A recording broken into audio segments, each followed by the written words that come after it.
ભાઈ હેલ્મેટ નથી પહેર્યું, લાવ 500 રૂપિયાનો દંડ આપી દે. બસ લોકોને આવી જ રીતે ધમકાવવામાં આવે છે. તેમની પાસેથી 500 રૂપિયાના હેલ્મેટના દંડના નામે ઉઘરાણા કરવામાં આવે છે.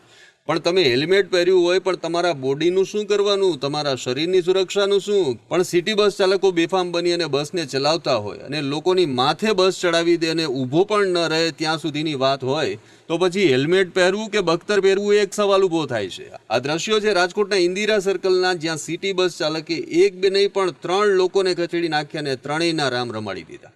આ બસ ચાલકે એક બે નહીં અનેક વાહનોને અડફેટે લીધા અને અનેક લોકોને નીચે પછાડી દીધા. તેમને તો નાની મોટી ઈજા થઈ, પણ કમનસીબે 3 લોકોના મોત થઈ ગયા છે. હવે વિચાર એ આવે કે લોકો તો બિચારા 500 રૂપિયાના દંડની બીકે હેલ્મેટ પહેરે છે, પણ તેમની માથેથી બસના આટલા મોટા વ્હીલ ફેરવી દેવામાં આવે તો પછી તેઓને શું બખ્તર પહેરવાનું?